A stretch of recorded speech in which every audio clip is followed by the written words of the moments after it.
بسم اللہ الرحمن الرحیم الحمد للہ وحدہ والصلاة والسلام علی من لا نبی بعدہ۔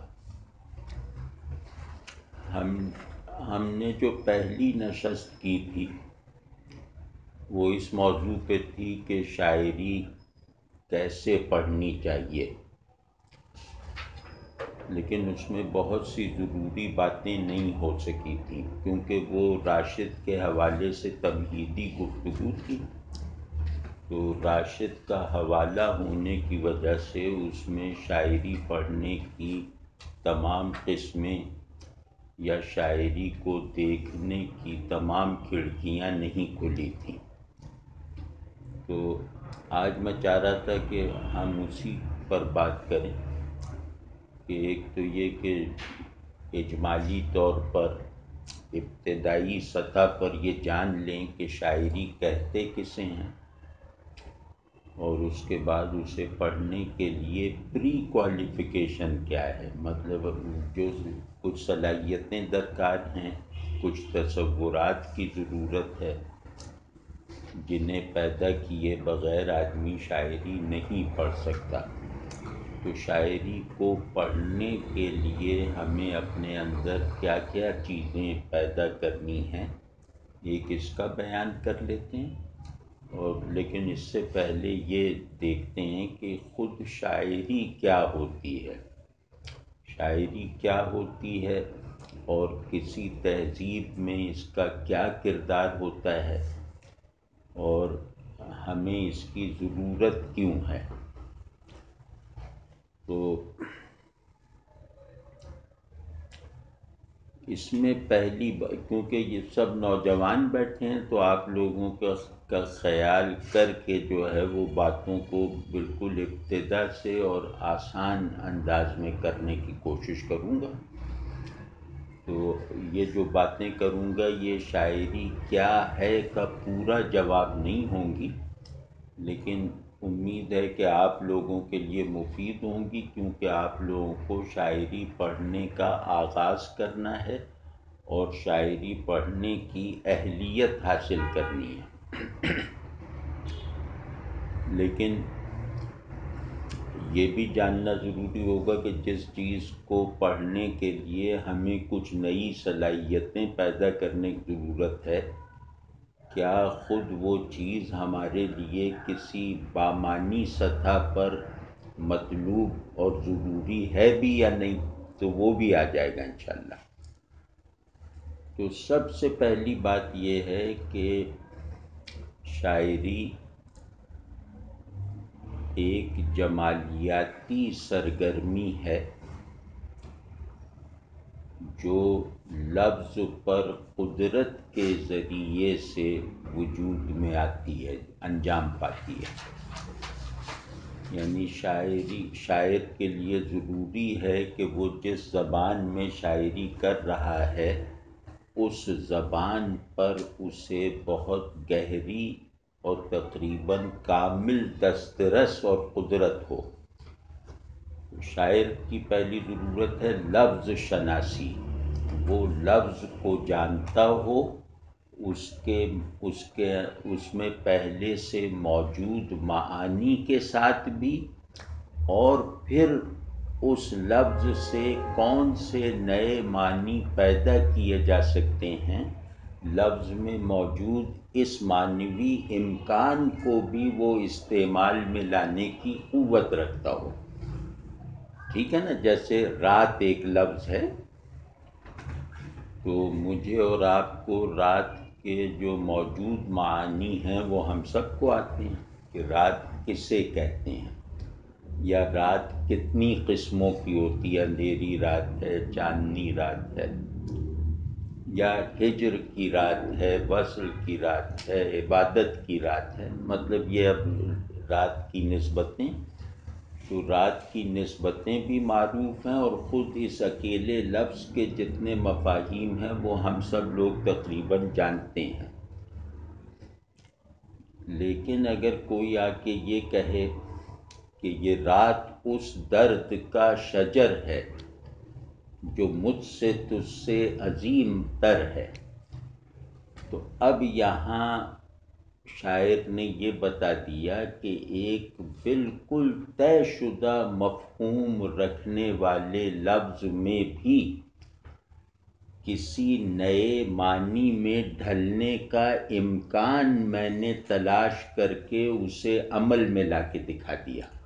ٹھیک ہے نا. اب یہ رات جس کو وہ کہہ رہے ہیں درد کا شجر ہے جو مجھ سے تجھ سے عظیم تر ہے، اب یہ رات وہ رات نہیں رہ گئی جس سے ہم آپ مانوس ہیں، جس کے مفہوم کو ہم آپ سمجھتے ہیں کہ جانتے ہیں. رات کا یہ بیان رات کے بارے میں ہمارے علم میں بھی اضافہ کرتا ہے، ہمارے احساس میں بھی اضافہ کرتا ہے، ہمارے رات کے سے وابستہ تخیل میں بھی اضافہ کرتا ہے. ایک بات یاد رکھنے کی، یہ بیچ میں کہہ دوں تو وہ انشاءاللہ کارآمد ہوگی، کہ لفظ کے معنی اور معنویت اس کے 3 درجے ہوتے ہیں، یعنی لفظ کے معنی کی 3 سطحیں ہوتی ہیں. ایک سطح وہ ہوتی ہے جسے ہم کہتے ہیں مفہوم، لغوی مطلب. ایک سطح ہوتی ہے کہ اس لغوی مفہوم پر تخیل کی ایپلیکیشن کے بعد جو نئے معنی نکلتے ہیں وہ بھی اس لفظ سے منسوب ہو جاتے ہیں. ٹھیک ہے نا. تخیل کی ایپلیکیشن اگر نہ سمجھتے ہوں تو میں عرض کروں کہ تخیل آدمی کی ایک طاقت اور ایک صلاحیت ہے جو دیکھی ہوئی صورتوں سے نئی نئی صورتیں بناتا ہے. یعنی جو صورتیں آنکھ نے دیکھی ہیں اور ہم سب کی آنکھ اس صورت پر متفق ہے کہ یہ میز ہے، تو ہم سب کی آنکھیں اس بات پہ متفق ہیں کہ یہ میز ہے. لیکن ہم میں سے کوئی ایک صاحب تخیل ہے تو وہ اس میز کو کہے گا کہ یہ شیشے کی طغیانی کے منجمد ہو جانے کے نتیجے میں جو چیز پیدا ہوئی تھی اس کا ایک ٹکڑا ہے. اب یہ اس پہ تخیل اپلائی ہو گیا.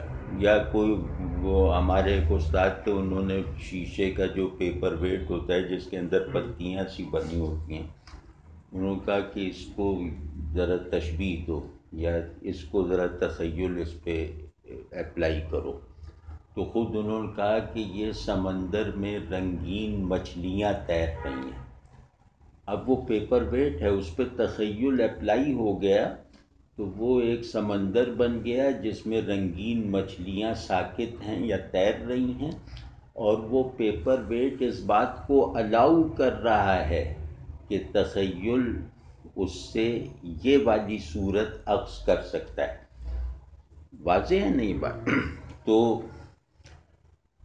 لفظ کا دوسرا مطلب ہوتا ہے تخیل میں، تخیل سے. ٹھیک ہے. اور تیسرا جو اس کا مطلب ہوتا ہے وہ احساساتی ہوتا ہے. تو ہر لفظ ان تینوں سطحوں پر ہے کہ ایک اس کا فکسڈ مطلب ہوتا ہے جس کو لغوی مطلب کہتے ہیں کہ رات کا مطلب رات ہے، دن نہیں. میز کا مطلب میز ہے، دیوار نہیں. تو یہ فکسڈ مطلب ہے جس میں سب لوگ متفق ہوتے ہیں. ایک اس کا تخیلی مطلب ہوتا ہے، یعنی تخیل کے استعمال ہونے کے نتیجے کے طور پر وہ مطلب نکلا ہوتا ہے، اور اس تخیل میں اتنی قوت ہوتی ہے کہ وہ لفظ کو مجبور کر دیتا ہے اپنے بنائے ہوئے معنی قبول کرنے پر. تو پھر تخیل سے پیدا ہونے والا لفظ بھی اگر معنی بھی اگر طاقتور تخیل کی کار فرمائی کا نتیجہ ہو تو وہ بھی لفظ سے منسوب ہو جاتا ہے. ٹھیک ہے نا. پھر اس میں بھی ایک اتفاق رائے پیدا ہوتا ہے. تو لیکن وہ بے لچک نہیں ہوتا، یعنی ذہن کے ایک حصے کا تعلق لفظ یا شے سے یہ ہے کہ وہاں لفظ یا چیز فکسڈ میننگ رکھتی ہے، ذہن کا دوسرا حصہ جو تخیل ہے، وہاں وہ کہتا ہے کہ لفظ کی فکسڈ میننگ کا انکار کیے بغیر اس میں نئے نئے معانی داخل کیے جا سکتے ہیں، اس سے نئے نئے مفاہیم منسوب کیے جا سکتے ہیں، اور یہ سلسلہ ہمیشہ جاری رہتا ہے۔ یعنی لفظ کے فکسڈ معنی ہونے کے باوجود اس سے نئے نئے معنی پیدا کرنے کا عمل نہ صرف یہ کہ ممکن ہے بلکہ ضروری ہے، اور یہ ہمیشہ جاری رہتا ہے۔ یہ سفر کسی ایک معنی پہ رکتا نہیں ہے، ٹھیک ہے نا؟ تو تیسرا اس کا لفظ کا مطلب ہوتا ہے جو احساسات کی تحویل میں ہوتا ہے، جو حسی مطلب ہوتا ہے۔ آپ سمجھیں نا، ایک لغوی مطلب، ایک تخیلی مطلب، اور ایک احساساتی مطلب۔ تو جیسے درد کا لفظ ہے، تو درد ایک ایسی چیز ہے جس کے احساس کا تجربہ ہم سب کو ہے۔ یعنی ہم سب کے لیے درد کا لفظ جس احساس کی طرف اشارہ کر رہا ہے، اس احساس سے ہم سب گزرے ہیں، ہم سب مانوس ہیں، ٹھیک ہے نا؟ اب اس میں جتنی گہرائی پیدا ہوتی چلی جائے گی، ایک آدمی آتا ہے کہ وہ درد کے لیے مخصوص احساسات میں اضافہ کر دیتا ہے۔ آپ سمجھیں نا؟ یعنی وہ آپ کو درد کی کچھ نئی نئی جہتیں محسوس کروا دیتا ہے بیان کر کے۔ مطلب غم ہے ایک لفظ، تو غم مجھے بھی معلوم ہے، آپ کو بھی معلوم ہے، لیکن ایک آدمی آتا ہے، ایک بڑا شاعر آتا ہے، وہ غم کو اس طرح استعمال کر دیتا ہے کہ ہمارے تجربے میں آیا ہوا ہر غم چھوٹا محسوس ہونے لگتا ہے اس کے بیان کے مقابلے میں، اور اس کا بیان ہمارے اندر جس طرح کی المناکی پیدا کرتا ہے، ہمیں پیش آنے والے غموں میں سے کسی غم نے ہمیں اتنا المناک نہیں کیا ہوتا۔ تو یہ 3 معنی ہوتے ہیں، یہ ذہن میں رکھنے چاہیے، اور یہ آپ کو پہلے سے آنے چاہیے، مطلب مشق کر کے۔ تو شاعری لفظوں کو ان 3 درجات معنی میں مربوط انداز میں کریٹو فورس کے ساتھ استعمال کرنے کا فن ہے۔ واضح ہے نہیں بات؟ تو بھائی سمجھیں نا، میں اس وقت سمجھ رہا ہوں کہ میں فرسٹ ایئر کی کلاس میں بیٹھا ہوں، فرسٹ ایئر کے لڑکوں بچیوں کو جس سطح کے بیان کی ضرورت ہے اسی سطح کا بیان کر رہا ہوں، تو امید ہے کہ اس میں کوئی مشکل نہیں محسوس ہو رہی ہوگی۔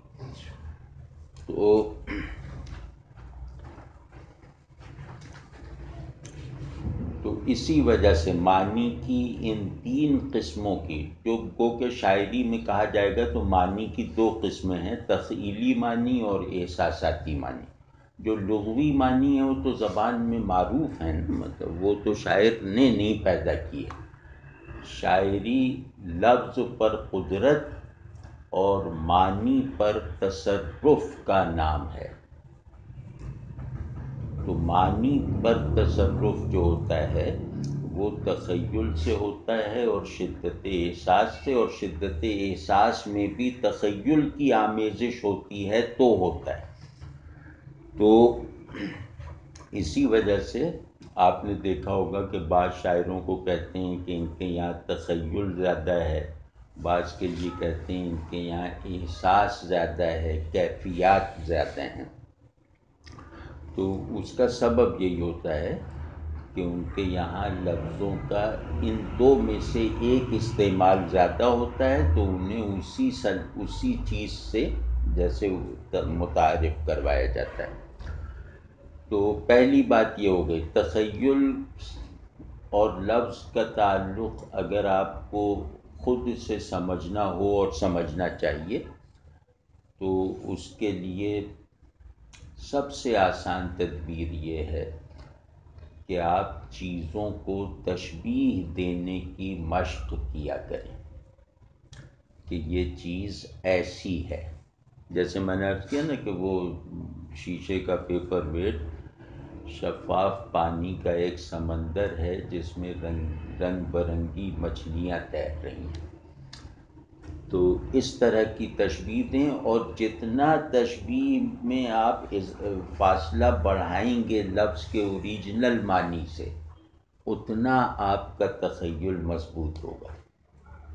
جتنا بھی فاصلہ آپ بڑھاتے چلے جائیں، یعنی جو چیز آپ تشبیہ کے نتیجے میں کہہ رہے ہیں اور جس چیز کو اس چیز سے تشبیہ دے رہے ہیں، ان دونوں کے درمیان، یعنی مشبہ اور مشبہ بہ کہتے ہیں، ان دونوں کے درمیان جتنا فاصلہ بڑھاتے جائیں گے اتنا آپ کے اندر تخیل کی قوت مضبوط ہوتی جائے گی. واضح ہے نا؟ تو تخیل میں اگر تخیل سے، یعنی کہ بڑے شاعروں کے تخیل سے اگر خود کو مانوس کرنا ہے تو اس کے لیے ضروری ہے کہ آپ چیزوں کو ویسے ہی تشبیہ دیا کریں. جیسے میں نے ایک مرتبہ شاید انہی نشستوں میں کہا تھا کہ جیسے ایک حرف ہے، حرف تشبیہ ہے، اس پہ بہت زیادہ زور دیں کہ یہ صوفہ ہے جیسے، یہ دیوار ہے جیسے، اب یہ اس کو بھریں خالی جگہ کو. تو انشاءاللہ اس کے نتیجے میں آپ کو شاعری میں معنی آفرینی کا جو چینل ہے اس میں داخل ہونے کا موقع مل جائے گا. دوسرا وہ جو تھا کہ شدت احساس سے لفظ کے متعین معنی میں معنویت کی نئی نئی پرتیں پیدا کرنا، یہ بہت بڑے آدمی کا کام ہوتا ہے. کیونکہ احساسات میں تہداری ہو، احساسات میں کچھ اضافہ ہو جائے، احساسات میں کچھ نیا پن پیدا ہو جائے، یہ تقریباً ناممکن کام ہے. درد تو درد ہے نا، اور ہنسی ہنسی ہے، راحت راحت ہے. تو یہ لفظ اتنے بڑے ہیں کہ ہم اس کے ایک گوشے سے اپنے آپ کو ریلیٹ کر کے مطمئن رہتے ہیں، اور اس میں پھر ہمیں یہ جیسے ہمارے اندر یہ تصور ہی نہیں ہے کہ درد کے باطن میں بھی کوئی چیز ہے. یعنی احساسات کی بناوٹ عام آدمی کے لیے ایسی ہے کہ وہ یہ سوچتا ہی نہیں ہے کہ فلاں احساس کے باطن میں کچھ نئی جہتیں اور نئی تہیں اور نئی پرتیں ہیں. یہ کوئی نہیں سوچتا، کیونکہ احساس ایک فلیٹ سا تجربہ ہوتا ہے. وہ تجربہ بس محسوس کر لینا اس احساس کے بیان کے لیے بنائے گئے لفظ کو سمجھ لینے کا اطمینان پیدا کر دیتا ہے. لیکن یہ اطمینان جھوٹا اطمینان ہے. یہ مطلب نہ صرف یہ کہ لفظ کے ساتھ میرے تعلق میں کوئی سگنیفیکنس نہیں پیدا ہونے دیتا، بلکہ خود لفظ اور میرے وجود کے درمیان جو ایک آرگینک رشتہ ہے، اس رشتے کا پورا جو در و بست ہے، اس کا جو پورا ماحول ہے، اس کا جو پورا دائرہ ہے، اس کی طرف بھی نظر نہیں جانے دیتا. یہ بات میں کسی اور موقع پہ کہوں گا کہ لفظ اور وجود کا کیا تعلق ہے، وہ فی الحال بڑا موضوع ہے، وہ ابھی نہیں اٹھاتے. دوسری بات، یعنی یہ تو شاعر کی بات ہوگی کہ شاعر اسے کہتے ہیں کہ وہ لفظ پہ تخیل اپلائی کر سکے اور لفظ کے معنی کی احساساتی ساخت میں بھی اضافے کر سکے، گہرائیاں پیدا کر سکے. اور شاعری کا میری نظر میں وہ انسان نہیں ہے جو ایسا نہیں کرتا. یعنی شاعر وائر تو بات کی بات ہے، شاعری تو ایک فن ہے، وہ شخصیت انسانی شخصیت نہیں ہے. یعنی کہ وہ آدمی کیا ہے جو تخیل سے آبجیکٹ کو بیانڈ آبجیکٹیوٹی نہ لے جائے. وہ انسان کیا ہے جو اپنے احساس کو خلوص اور شدت کی وجہ سے بیانڈ سبجیکٹ نہ لے جائے، جو احساس کو اپنے آپ سے بڑا نہ بنا دے اور جو خیال ذہن میں بننے والی صورت کو شے کی موجود صورت سے زیادہ بامانی نہ بنا سکے، وہ آدمی کیا ہے، وہ اس کے جانور ہونے میں کوئی شبہ نہیں۔ یعنی جو آدمی اپنی موجودہ حدود سے نکلنے کا کوئی سامان نہیں رکھتا، یعنی جو اس کی اس وقت باؤنڈریز آف آئی ایم نیس ہیں، اس سے نکلنے کی خواہش نہیں رکھتا، اس سے نکلنے کی کوشش نہیں کرتا، تو وہ بس ایسا ہے کہ وہ عقل رکھنے والا حیوان ہے، وہ ایک معمولی سا ذہن رکھنے والا حیوان ہے۔ وہ انسان کہتے ہی ایک لہر ہے انسان، جو ہر حرکت میں سب سے پہلے خود کو پیچھے چھوڑتی ہے۔ تو جو آدمی ہر سانس میں اپنی قید سے نہیں نکلتا، وہ اپنے انسان ہونے کا نہ شعور حاصل کر سکتا ہے، نہ حق ادا کر سکتا ہے۔ تو شاعری کا ایک بہت بڑا مصرف، شاعری کا ایک بہت بڑا فائدہ یہ ہے کہ یہ آپ کو امپرسنلائز کرتی ہے، یہ آپ کو خود سے نکلنے کے لیے جس وفور کی ضرورت ہے، جس زور کی ضرورت ہے، وہ خوشگوار حالت میں فراہم کرتی ہے۔ یعنی خود کو چھوڑنے کا عمل مجاہدے اور ریاضت سے ہوتا ہے تو وہ نفس کو ناگوار ہوتا ہے، لیکن ایک بڑا شاعر آ کر آپ سے خود کو چھڑوا لیتا ہے، آپ کو احساس خوشگواری میں رکھ کر۔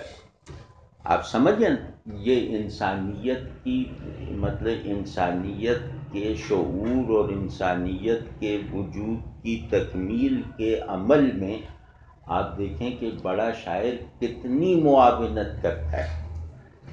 آپ سمجھ، جیسے میر درد باندھیں گے، یعنی میر اگر غم کا لفظ استعمال کریں گے، درد کا لفظ استعمال کریں گے، تو وہ درد جو ہے وہ میر کی شخصیت کا درد نہیں ہے۔ اور اگر آپ شاعری کو پڑھنا جانتے ہیں تو میر کا وہ درد سن کے، وہ آفاقی درد سن کے، آپ اپنے اندر موجود پہلے سے موجود درد کو بھی پرسنلائز کرنے سے بچ جائیں گے۔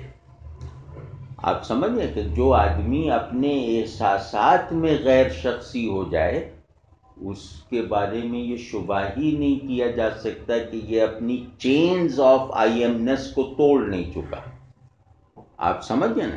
تو اپنے آدمی کو جو اپنے بارے میں حاضر شعور ہے، اس سے نکلنے کے لیے تخیل معاونت کرتا ہے، اور آدمی کو اپنے ہونے کے جیسے احوال فی الحال حاصل ہیں، ان سے بلند ہونے میں احساسات کی ایسی غیر شخصی شدت جو ہے وہ مدد کرتی ہے۔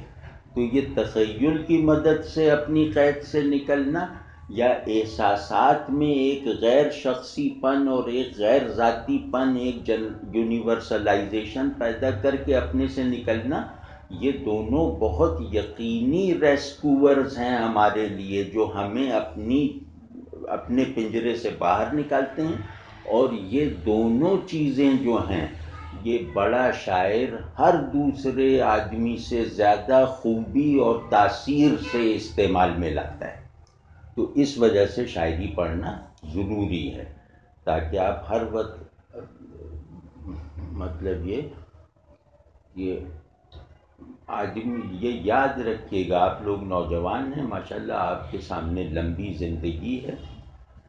جس آدمی کی شخصیت اس کا نقش قدم نہیں ہے، اس کی کوئی شخصیت نہیں ہے۔ شخصیت پنجرے کی طرح نہیں بنانی چاہیے، نقش قدم ہے۔ آپ چلتے جا رہے ہیں، آپ کے قدم کا جو نشان پڑ رہا ہے وہ آپ کی شخصیت ہے، اور شخصیت ہے کہنے کا مطلب ہے کہ یہ جلدی ہی شخصیت تھی کا فریز اختیار کر لے گی۔ وہ آدمی شخصیت نہیں رکھتا جس کی شخصیت کا حال ایک لمحے کا نہ ہو، یعنی شخصیت ایک لمحے کا نام، جس کا ایک لمحے کا نام ہے، پاؤں کے ایک نشان کا نام ہے۔ آپ کو اپنی رفتار وجود میں اپنی شخصیت کو پوری طرح چھوڑتے رہنے کی ذمہ داری دی گئی ہے. تو اسی کو سیلف لیسنس کہتے ہیں. اسی پہ اللہ سے تعلق میرا منحصر ہے، اسی سے آپ کے ساتھ تعلق میرا منحصر ہے کہ میں کس حد تک اپنی شخصیت سے آزاد ہوں.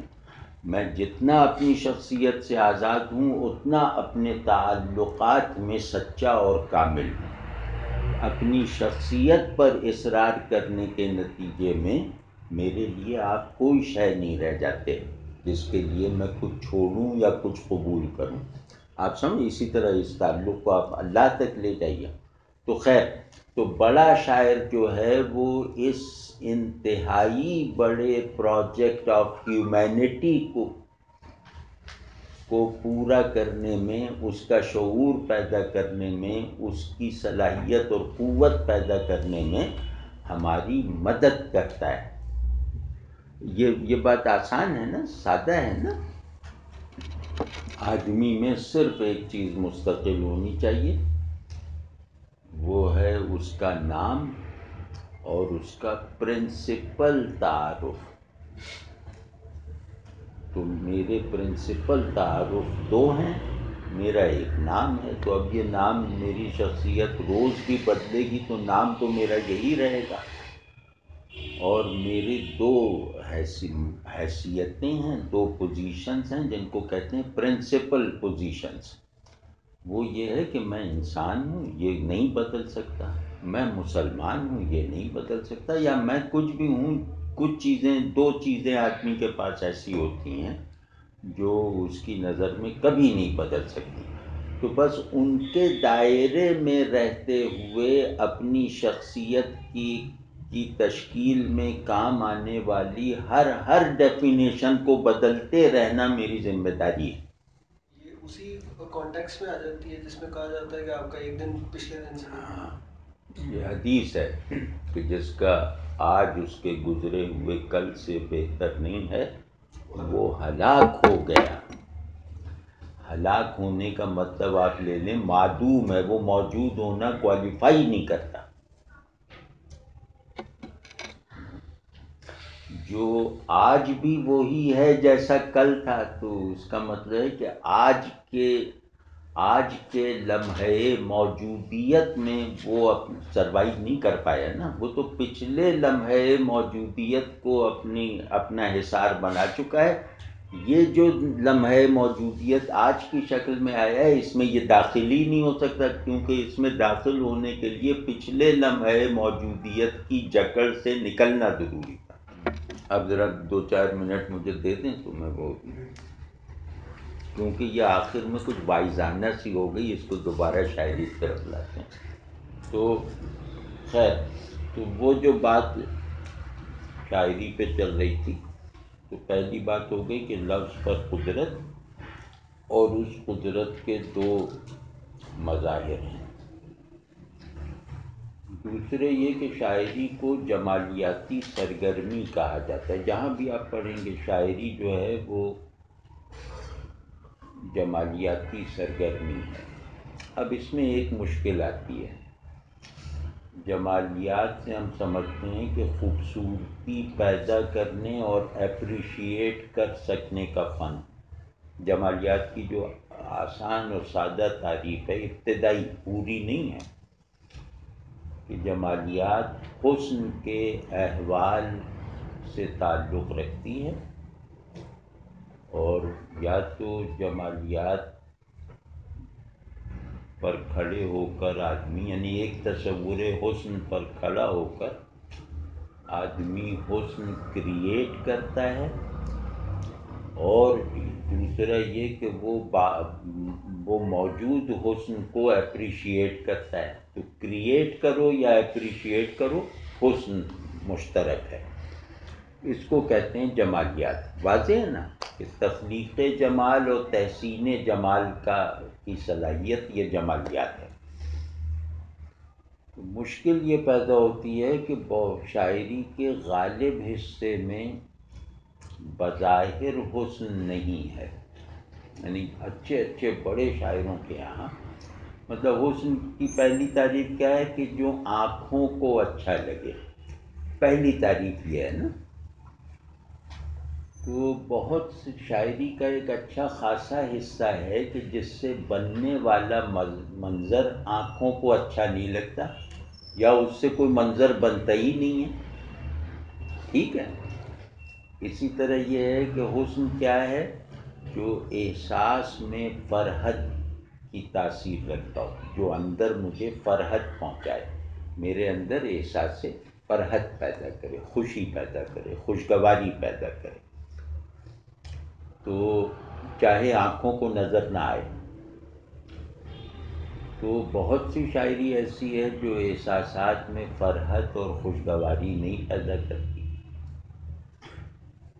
اور اس شاعری کو مطلب شاعری مانا جاتا ہے، بعض مرتبہ اسے اچھی شاعری بھی مانا جاتا ہے. تو اس بات کو سمجھنے کی ضرورت ہے. تو آپ سمجھ رہے ہیں نا. اب جیسے میر کا شعر ہے، یہاں پلی تھن نکل گیا وہاں غیر اپنی ٹکی لگائے جاتا ہے. اب یہ بالکل بازاری سا لہجہ اور بالکل بیکار سی تصویر، مکروہ تصویر بنتی ہے اس کی، یعنی کراہت آئے.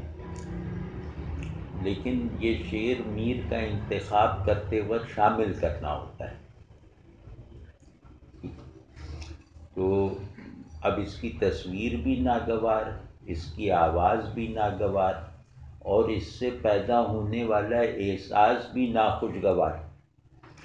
لیکن یہ شعر میر کے منتخب اشعار میں اگر کوئی لے آئے تو اس پر اعتراض کرنے کا کوئی فنی راستہ نہیں ہے. اسی طرح بہت سے منظر ہیں جیسے وہ بھی کری ہیں، بہت سے احساسات آدمی کو مکروہ لگتے ہیں، بدصورت لگتے ہیں.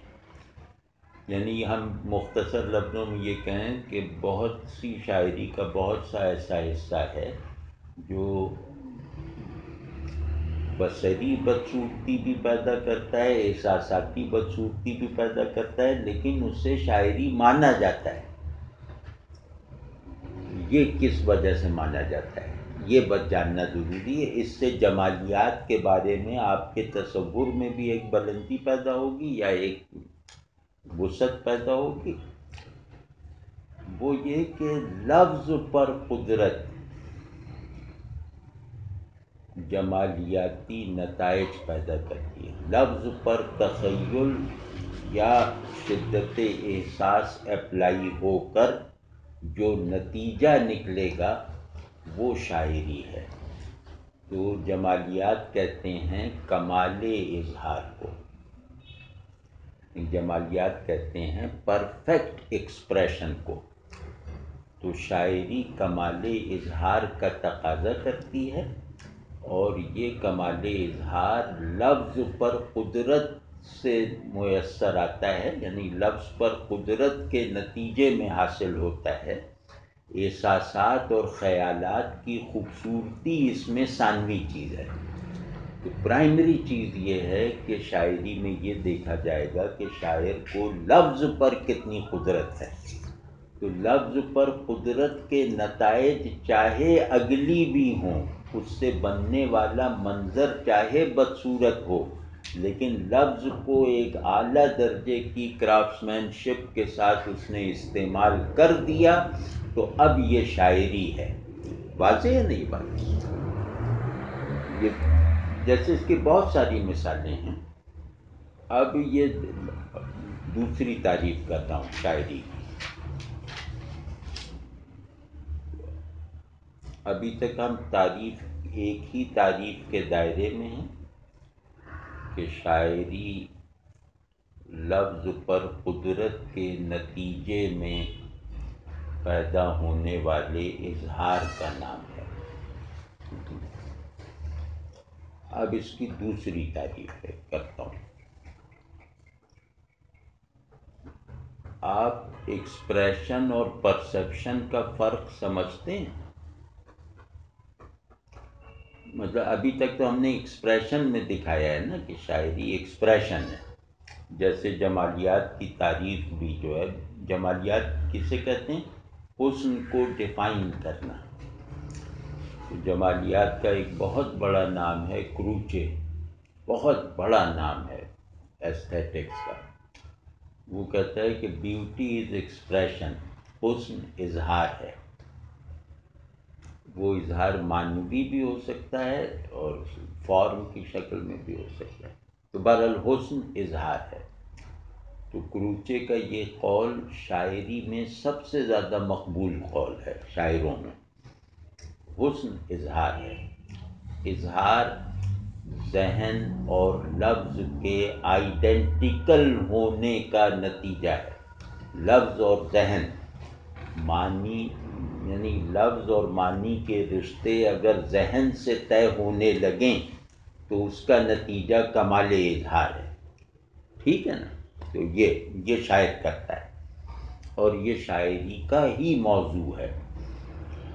اب دوسرا جو ہے، ابھی تک ہم نے ایکسپریشن کی طرف رکھا تھا زور، اب دوسرا پہلو ہے پرسیپشن کا. یعنی ایکسپریشن کیا ہے؟ کہ حسن کا ظاہر ہو جانا. یعنی ایکسپریشن کو اگر ہم کہیں تو وہ حسن کا وجود ہے. پرسیپشن حسن کا شعور ہے. پرسیپشن میں حسن ذہنی ہے. واضح ہے نا؟ تو ایکسپریشن اور پرسیپشن میں یہ فرق ہے، جس کو کہتے ہیں اظہار اور ادراک. ادراک تو آسان لفظ ہے نا. تو اب دوسرا درجہ ہے ڈیفینیشن کا شاعری کے، کہ شاعری، اب ایک تعریف کے انداز میں ایک فقرہ کہتا ہوں کہ شاعری بلندی اظہار یا کمال اظہار اور کمال ادراک کا مجموعہ ہے. یعنی شاعری میں جو ایکسپریشن ہے اس کی سطح ایک تو فنی طور پہ طے ہوتی ہے کہ یہ لفظوں کی مناسبتیں کتنی پیدا کی ہیں. دوسرے اس کے معنوی سطح پہ ہوتی ہے کہ اس میں تخیل کیسا ہے، اس میں فکر کتنی ہے.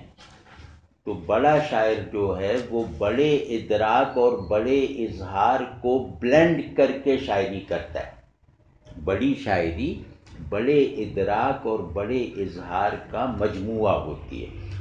ادراک کا لفظ مجھے شبہ ہے کہ شاید پوری طرح کنوے نہیں ہو رہا.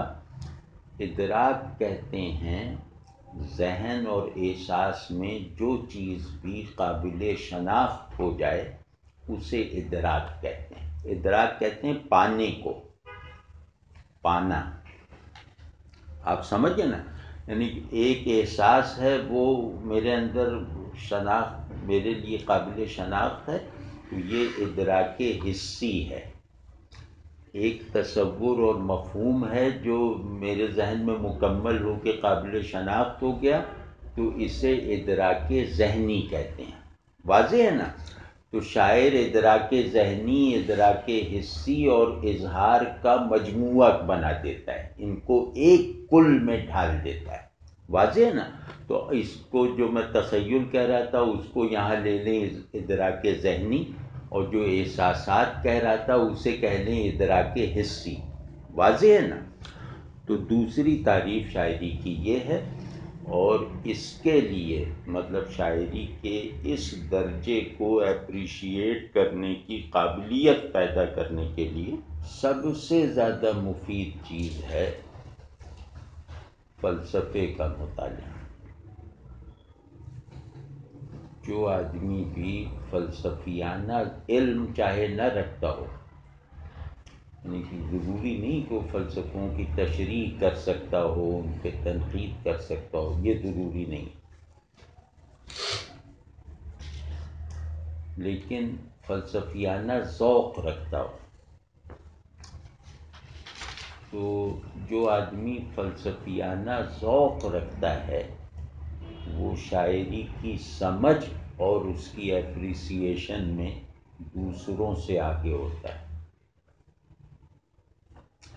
تو فلسفہ کسے کہتے ہیں؟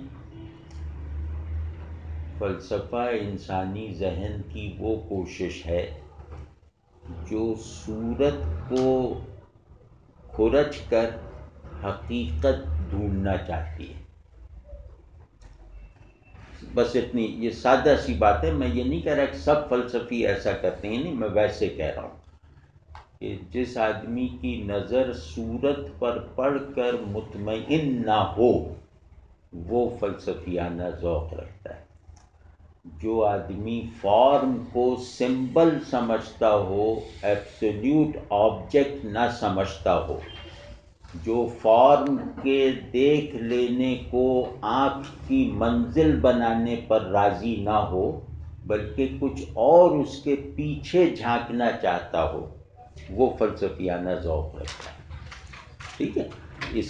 اس کو کہتے ہیں کہ جو ہر چیز کو علامت سمجھنے کا عادی ہے، یعنی ہر چیز کو اینڈ میننگ نہیں سمجھتا، علامت سمجھتا ہے کسی اپنے سے بڑی چیز کی.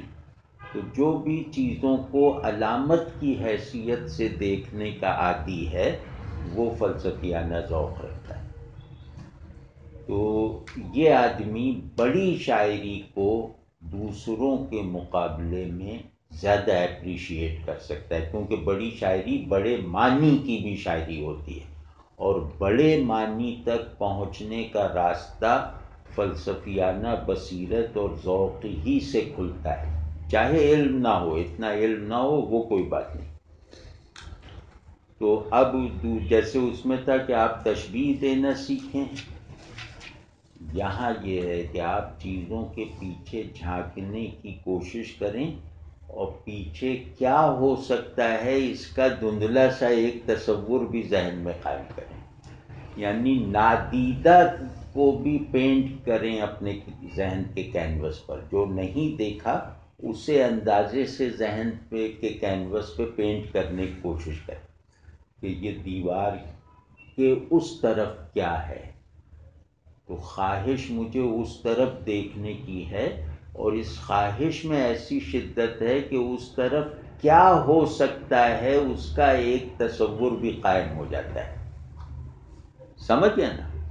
تو یہ کرنے کی مشق کریں. اس کے نتیجے میں بھی مطلب شخصیت کی اٹھان بھی میسر آئے گی، زندگی میں معنی پیدا ہوتے ہوئے بھی دکھائی دیں گے، اپنے مقاصد کو غیر شخصی رکھنے کی قوت بھی حاصل ہوگی، انسانیت میں بھی ترقی ہوگی، نظریاتی شناخت میں بھی مضبوطی پیدا ہوگی. غرض ہر طرح کا فائدہ ہی فائدہ ہے.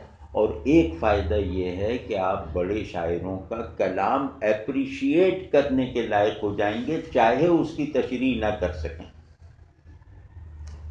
آپ سمجھیں، ہم لوگوں کا بڑا مسئلہ یہی ہے نا کہ بڑائی کو نہ سمجھ سکنا یہ کوئی شرمانے کی بات نہیں ہے، لیکن بڑی چیزوں اور بڑی باتوں کی کشش محسوس نہ کرنا یہ جرم ہے، یہ جرم ہے. اب ہم کہاں سمجھتے ہیں کہ وہ یہ لامحدود کائنات کو ہم تو نہیں سمجھتے، ہم تو ایک لفظ جانتے ہیں، لیکن نہ جاننے کے باوجود، نہ سمجھ سکنے کے باوجود کائنات کی لامحدودیت ہمارے اندر بھی ایک تقریباً لامحدودیت پیدا کرتی ہے نا. ذوق کی وجہ سے لامحدودیت کا ذوق پیدا ہو جاتا ہے. یعنی ذوق کسے کہتے ہیں؟ وجودی ارج کو جس میں ذہن چاہے داخل ہو چاہے نہ ہو. تو میرے اندر یہ وجودی امنگ تو ہونی چاہیے نا کہ میں بڑی چیزوں کو چھو لوں، میں بڑی چیزوں کو کی کشش کو محسوس کر لوں. سمجھنا بہت تھوڑے لوگوں کا کام ہوتا ہے. وہ سمجھنے کی کوشش کرنے میں پھر مضحکہ خیز نتائج بھی نکلتے ہیں. اس کے لیے زندگی ایک خاص طرز کی ہونی چاہیے محنت کرنے والوں کی.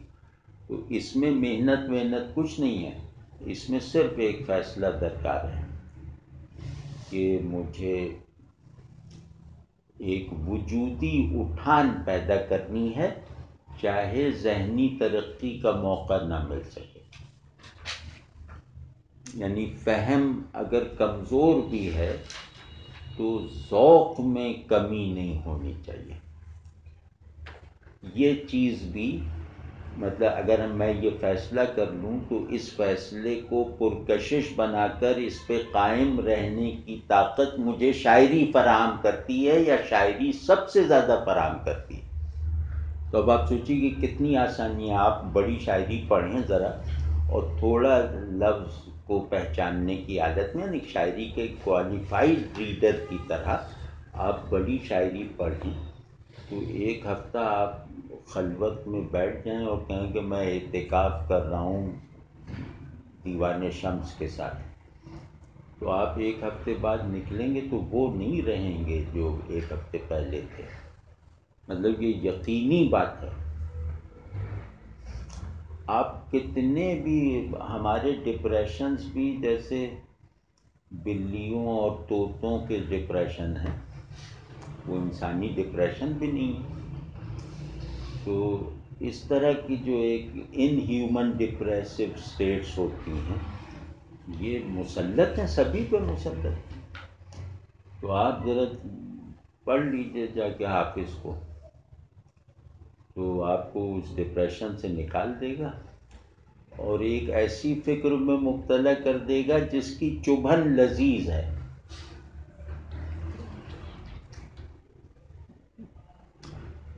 کہ وہ آپ کو رونے کے لائق بنا دے گا خوشی کی مسلسل فراہمی کے ساتھ.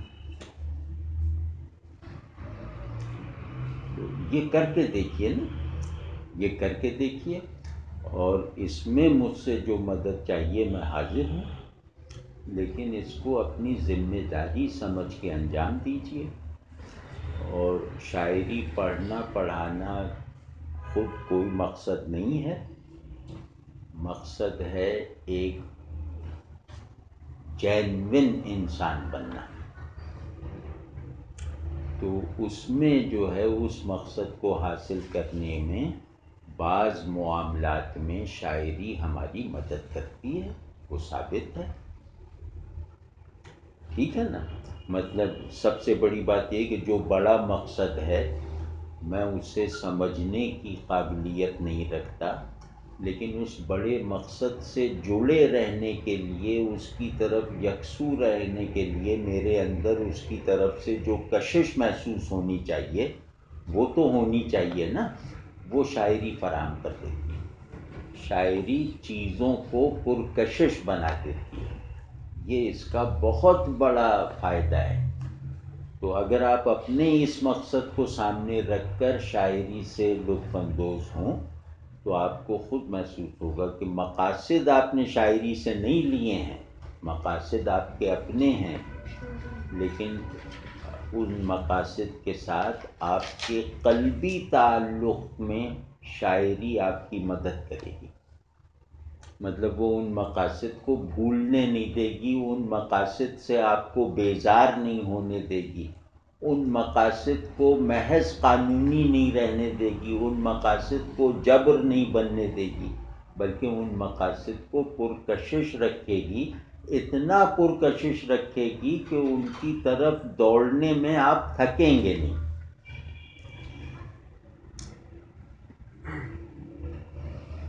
تو آج یہ دو باتیں کرنی تھیں. وہ سر ایک سوال. جی جی.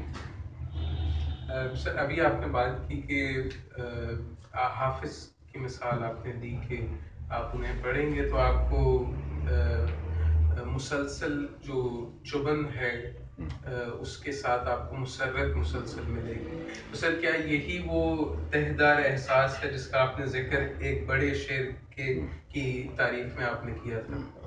بالکل.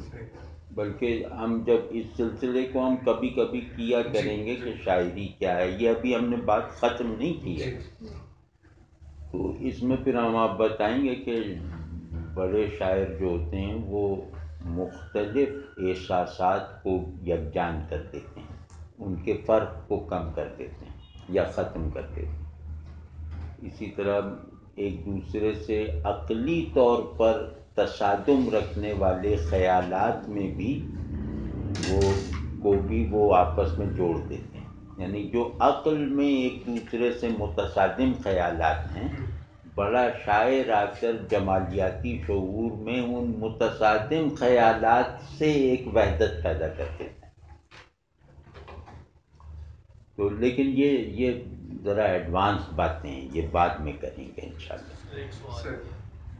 سر کیونکہ یہ شاعری پہ ہی ابھی نشست ہوئی ہے، تو اگر آپ ایک تبرکاً ایک حافظ کا کوئی شعر سنا دیں ہم سب کو، اور اس کو تھوڑا سا مطلب اگر سمجھا دیں ایلیبوریٹ کر.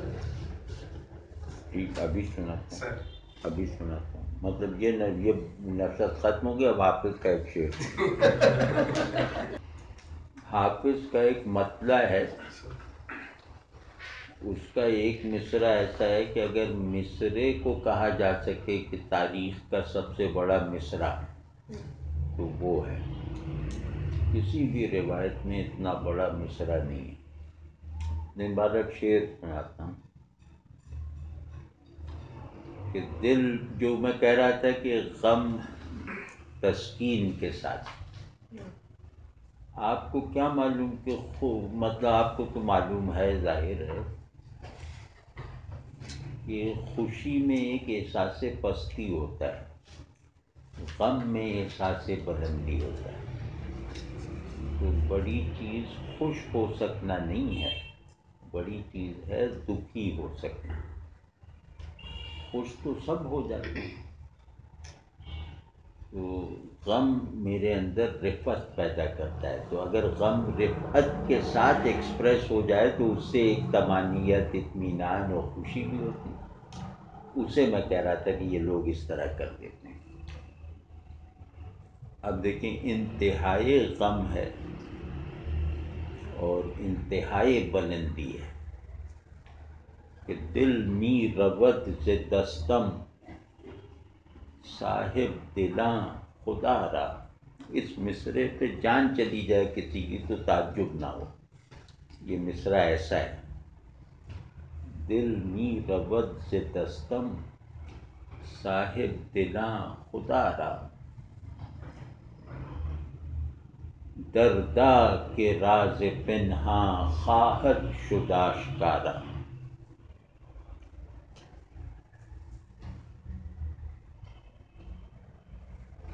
پہلے غم کا مائکروکازم بنایا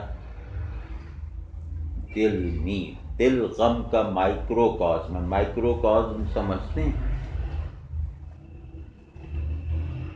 یعنی باطنی دنیا، باطنی کائنات. اور میکروکازم کہتے ہیں خارجی کائنات کو. ٹھیک ہے نا؟ تو پہلے میں غم کا مائکروکازم بنایا دل، اور پھر دوسرے میں غم کا میکروکازم بنا دیا. یعنی غم کی حکومت اندر اور باہر قائم کر کے دکھا دی. اور ظاہر ہے پوری کائنات غم میں سمٹ آئے، اندر کی بھی باہر کی بھی، تو اس سے بڑھ کے بلندی کا احساس کیا ہوگا. تو دل می رود ز دستم، کہ دل میرے ہاتھوں سے نکلا جا رہا ہے، یعنی میں عاشق ہوتا جا رہا ہوں. صاحب دلاں خدا را، کہ اے لوگوں جو ابھی تک دل کو اپنے اندر سنبھالے ہوئے ہو خدا کے لیے. یہ اس کا ترجمہ ہے. اب خدا را میں ہزار شیڈز ہیں. خدا کے لیے مدد کرو، خدا کے لیے میرا دکھ سمجھو، خدا کے لیے یہ بتا دو کہ دل کو ہاتھوں سے نکلنے سے تم نے کیسے روکا ہوا ہے. اور پھر صاحب دلاں کے بھی دو مطلب ہیں. ایک وہ کہ سامنے کا مطلب ہے کہ جو دل کو ابھی اپنے اندر تھامے ہوئے ہیں، سنبھالے ہوئے ہیں. میرا تو دل نکلا جا رہا ہے. دوسرا مطلب یہ ہے کہ دل اگر ہاتھوں سے نہ نکلے تو دل ہے ہی نہیں، پھر تو وہ سل ہے. دل کہاں ہے؟ یعنی دل عاشق نہ ہو تو دل کہاں ہے؟ ہاتھوں سے نہ نکلے تو دل کہاں ہے؟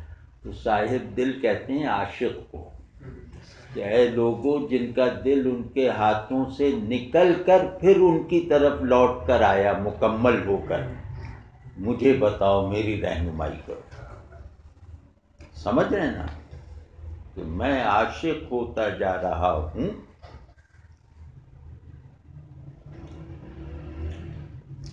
محبوب کا تعین کیے بغیر. اے وہ لوگوں جو متعین محبوب کے عاشق ہو، میری مدد کرو، میری رہنمائی کرو.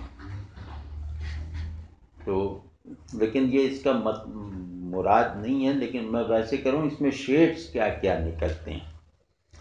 تو فرما رہے ہیں کہ میرے ہاتھوں سے دل نکلا جا رہا ہے، اے صاحب دلو جن کے دل پہلے ہی ان کے ہاتھوں سے نکل جانے کے بعد انہیں لوٹائے گئے کامل کر کے، وہ میری رہنمائی کریں، مجھے تسلی دیں، میری مدد کریں. اور دردا کے راز پنہاں خواہد شد آشکارا. اب یہاں اپنا مرتبہ بتا رہے ہیں کہ افسوس کہ جس راز کو دل میں چھپا رکھا تھا، دل کے ہاتھوں سے نکل جانے کی وجہ سے وہ راز فاش ہو جائے گا، سب پر آشکار ہو جائے گا. تو اے صاحب دلو جنہوں نے دل کو اس کے راز سمیت اپنے اندر رکھا ہوا ہے، مجھے بتاؤ کہ میں کیسے اس راز کو فاش ہونے سے روکوں.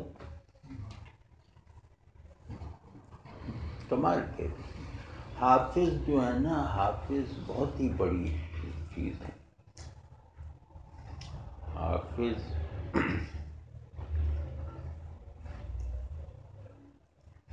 حافظ کی شاعری رنگین بگولے کی طرح ہے، جو آپ کو یہ بتا دیتی ہے، ایک تو یہ دکھا دیتی ہے کہ آپ اس کے آگے کاغذ کے پرزوں سے زیادہ کچھ نہیں ہیں، اور دوسرے اس میں کاغذ کے پرزے کی طرح گردش کرنے میں فرحت محسوس ہوتی ہے. رنگین بگولا ہے اور بلند ہو جاتا ہے نا، وہ زمین پہ پڑا تھا، اس بگولے نے آ تو اسے آسمان پہ پہنچا دیا. تو جس بگولے کی نظر ہونا اچھا لگتا ہے، یہ حافظ کی شاعری کا ایسنس ہے. حافظ کے آگے کوئی ریزسٹ نہیں کر سکتا، تو بہت زور ہے. اب سر مطلب جتنا تھوڑا بہت شاعری کو جو پڑھا ہے سر، اس میں ایک اپنی آبزرویشن سر ہوتی ہے کہ مجھے کچھ ایسا محسوس ہوا ہے کہ جو عاشق ہے وہ محبوب کو گلوریفائی کرتا ہے سر. ایک تو سر محبوب کو ہی بڑھا کر، اور ایک اپنے آپ کو نیچے گرا کر، کہ خواجہ غلام فرید کا کلام جو ہے میرا عشق بھی تو میرا یار، تو اس کے سر آخر میں آ کے کہتے ہیں کہ نیتا کمتر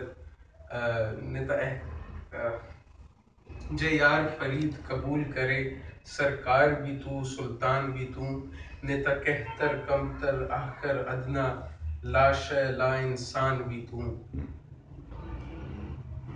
تو میں بس ویسے ہی سر پوچھنا چاہ رہا تھا کہ کیا یہ درست ہے، یا پھر اس میں اور بھی مختلف ڈائمینشنز ہیں اس چیز میں؟ نہیں، بہت سی ڈائمینشن ہیں، لیکن عشق کی روایت یہی ہے کہ عاشق وہی ہے جو خود کو محبوب پر نثار کرے، خود کو فنا کرے.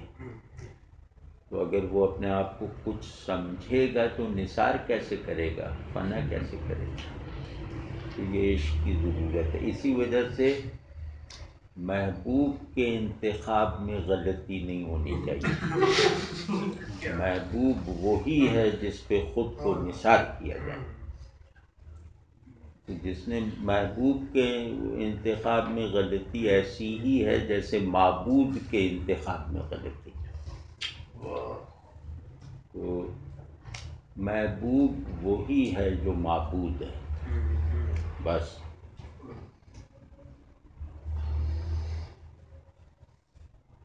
تو یہ جب سے چھوڑا ہے نا تو محبت کی صلاحیت ہی ختم ہو گئی. اب تو وحدت معبود ضروری ہے نا، تو وحدت محبوب بھی ضروری ہے.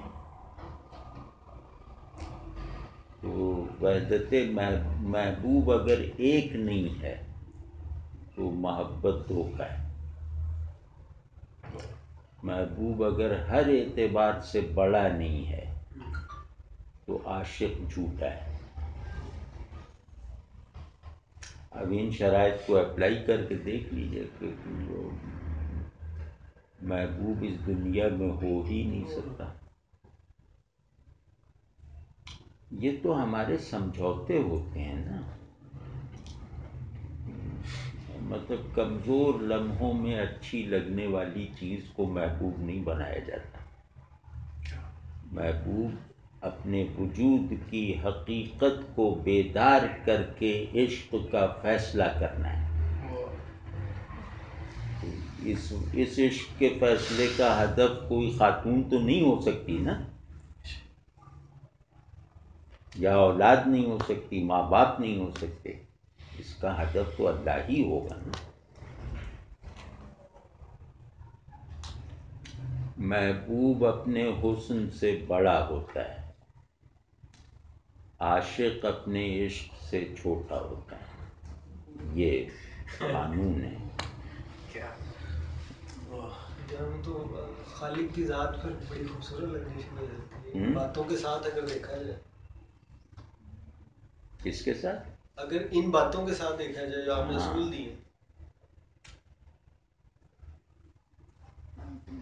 محبت جو ہے نا وہ عابدانہ جذبہ ہے. بس اتنا یاد رکھیں، محبت عابدانہ جذبہ ہے. محبوب معبود ہوتا ہے. عبادت کسے کہتے ہیں؟ اپنے آپ کو نثار کر دینا. یہی معنی محبت کے ہیں.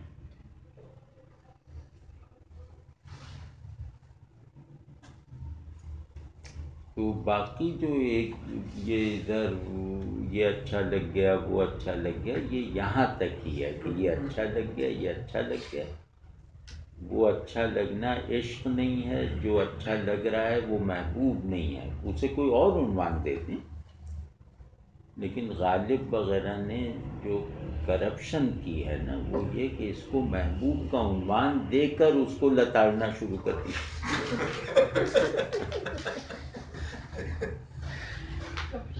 اس کو کوئی اور عنوان دے. سر کچھ لوگوں کے ذہن میں مطلب یہ بھی ہوتا ہے اور کئی شاعروں نے بھی یہ چیز رکھی ہے کہ جو عشق مجازی ہے وہ آپ کا عشق حقیقی کی طرف سیڑھیوں کا کام کرتا ہے. تو لوگ اس کو فارمولہ سمجھتے ہیں، کہتے ہیں آدھا عمل کر لو.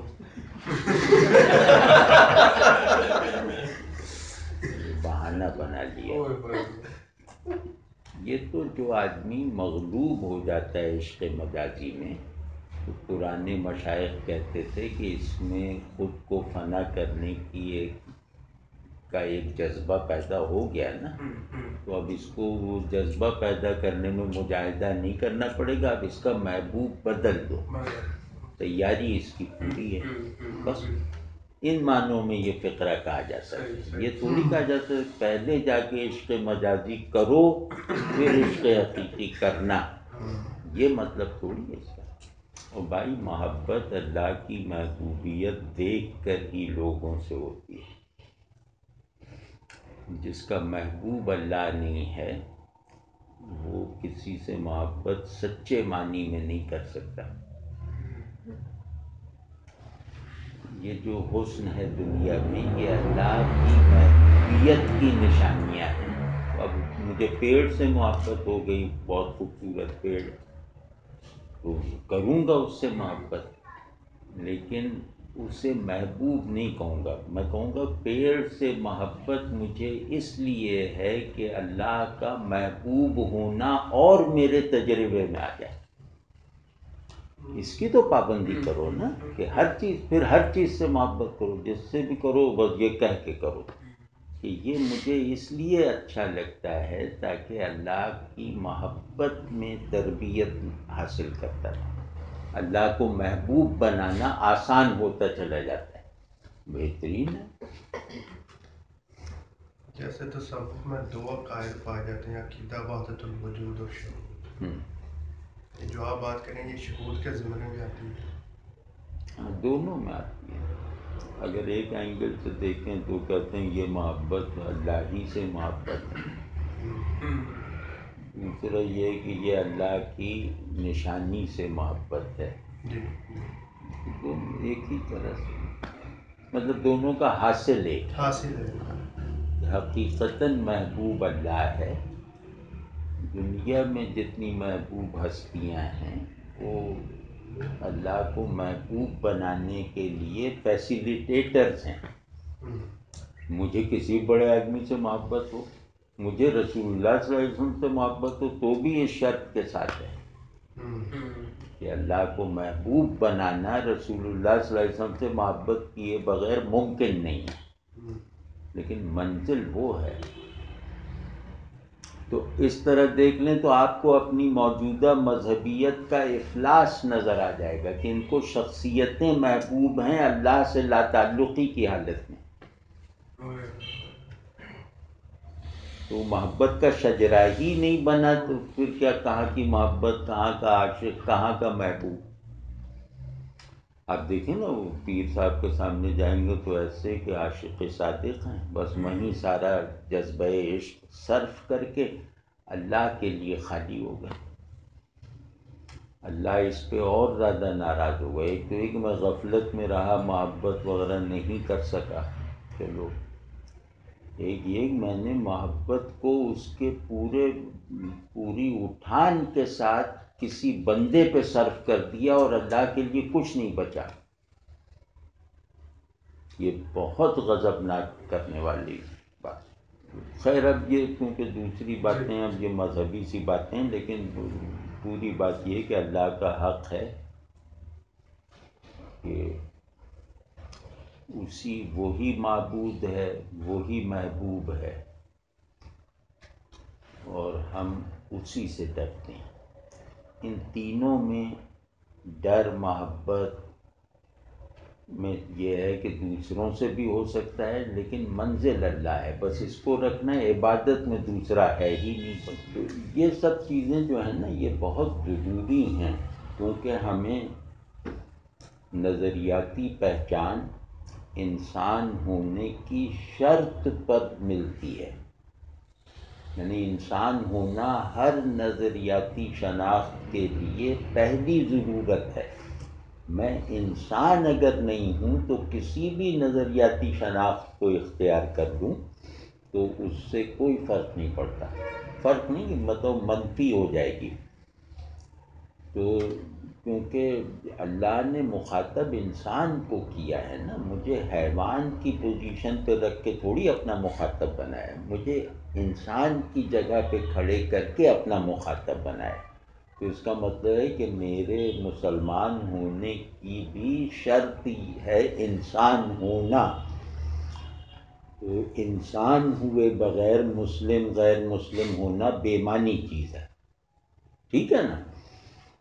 تو اس میں انسان ہونے کی شرط یہ ہے کہ خود کو چھوڑتے رہنا اور اس ذمہ داری سے کبھی غافل نہ ہونا. خود کو چھوڑتے تو آپ خود سوچیں کہ ہم لوگ سب ایک بات پہ عمل کرنے لگیں کہ یار ہم خود کو چھوڑتے رہیں گے تو کوئی چیز بھی ہمارے درمیان دشمنی پیدا کر سکتی ہے. جو آدمی بیچارہ خود کو چھوڑنے ہی پہ تلا بیٹھا ہے تو وہ آپ سے کیا لڑے. مطلب اس پھر لڑائی بھی میری متروکہ شخصیت کی لڑائی ہوگی نا. کل میری لڑائی ہوئی تھی تو کل جس شخصیت کی لڑائی ہوئی تھی اسے میں نے آج چھوڑ دیا. جی سر جو دوسرا آپ نے پرنسپل پوزیشن بتائی مذہب والی، تو وہ کن معنی میں، مطلب ہم دیکھتے ہیں کہ مذہب لوگ تبدیل کر لیتے ہیں. نہیں، وہ پرنسپل پوزیشن اس لیے کہ جس وقت میں اسے قبول کرتا ہوں، مطلب آپ سمجھے جیسے میں مسلمان ہوں تو میں ابھی کوئی امکان نہیں دیکھتا اپنے لیے کہ میں اسلام سے نکل جاؤں گا. تو یہ پرنسپل پوزیشن ہے جس کے بارے میں شعور ایک حتمی فیصلہ کر لے. دیکھیں میری دو پوزیشنز ہیں، ایک ازرو شعور ہے، ایک ازرو وجود ہے. اب آسان ہو گیا، ٹھیک ہے، یہ دو پرنسپل پوزیشنز ہیں. تو ازرو وجود میری پرنسپل پوزیشن انسان کی ہے، ازرو شعور میری بنیادی پوزیشن مسلمان کی ہے.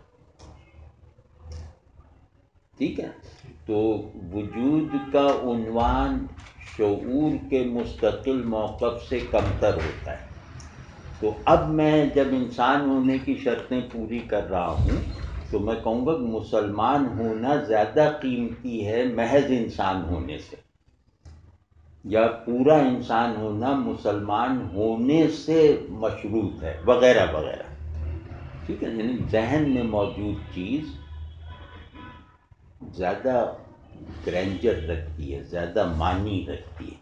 تو مسلمان ہونا کیونکہ میرے شعور کا فیصلہ ہے، تو یہ میرے وجود کی انسانیت پر مقدم ہے، اس پہ حاوی ہے. پھر میں مسلمان ہونے کو بائنڈنگ بناؤں گا اپنی انسانیت کے لیے بھی، کہ بعض جو انسانیت کے جنرل تقاضے ہیں اگر وہ میرے مسلمان ہونے سے ٹکرا رہے ہیں تو میں ان تقاضوں کو اپنے مسلمان ہونے کے تابع رکھوں گا. بس یہ ہے. لیکن شرط یہی ہے کہ سر کو اونچا رکھنا ہے تو پاؤں مضبوط ہونے چاہیے. پاؤں کے بغیر سر محفوظ نہیں ہے نا، پھر تو وہ ایک مفلوج جسم پہ لگا ہوا ہے. تو اسی طرح انسان ہونے میں کمال حاصل کیے بغیر، انسانیت میں سچائی حاصل کیے بغیر مسلمان ہونے کے کوئی معنی نہیں. اور انسانیت اپنی بیسک ڈیفینیشنز میں یونیورسل ہے، وہ قانونی نہیں ہے. یعنی شریعت نہیں بتاتی کہ انسان کیا ہوتا ہے. انسان ہونا اللہ نے میرے اور آپ کی فطرت میں اس کا شعور رکھا ہوا ہے. شریعت اس شعور کو دینے کے بعد میری طرف بھیجی گئی ہے. سمجھ رہے ہیں نا؟ تو ہاں وہ ہے جیسے ایک تقاضا ہے مسلمان ہونے کا، سب سے بڑا معاشرتی تقاضا کیا ہے اس زندگی میں؟ مسلمان ہونے کا سب سے بڑا نفسیاتی تقاضا کہہ لیں، نفسیاتی اور سماجی تقاضا ہے البغض فی اللہ والحب فی اللہ. اللہ ہی کے لیے نفرت، اللہ ہی کے لیے محبت. اب یہ دیکھیں کتنا امپرسنل کر دیا اس حکم نے کہ میرے نفس کے لیے نہ کوئی محبت ہے، نہ میرے نفس کے لیے کسی سے لڑائی ہے. جو بھی لڑائی ہے وہ اللہ کے حکم پر ہے، جو بھی محبت ہے وہ اللہ کو خوش کرنے کے لیے. ٹھیک ہے نا؟ تو ایک احساس ذمہ داری پیدا ہو جاتا ہے. تو اب اس میں جہاں اللہ کے لیے نفرت کا موقع آئے وہاں ہیومنزم کو خاطر میں نہیں لایا جائے گا. آپ سمجھ گئے نا؟ وہاں ہیومنزم مطلب ہیومنسٹ اقدار تو یہ ہے نا کہ بس سب ٹھیک ہے، سب ٹھیک ہیں، سب اچھے ہیں، کسی کو کچھ نہ کہو. تو وہ نہیں، وہاں پھر یہ آ جائے گا کہ اللہ کیا چاہتا ہے اس سچویشن میں. تو خیر اس میں دقیق باتیں ہیں کیونکہ شخصیت کے چھوڑتے رہنے کی حالت میں بنتے جانے کا عمل یہ خدا کو مانے بغیر ممکن نہیں ہے. تو یہ اللہ نے بہت بڑی نصرت کی ہے ہماری. یعنی کہ آپ سوچیں یہ ایک پیراڈاکسیکل سی بات ہے نا کہ میں خود کو چھوڑتے ہوئے ہونے کی حالت میں اپنی خودی تعمیر کر رہا ہوں. یہ پیراڈاکس خدا کو مانے بغیر حل نہیں ہوتا. یہ ہیومنزم نہیں بتا سکتا آپ کو، یعنی یہ انسانی تقاضا نہیں ہے، یہ انسانی ذمہ داری ہے جو ہم کہتے ہیں کہ اللہ کی طرف سے ڈالی ہوئی ذمہ داری ہے.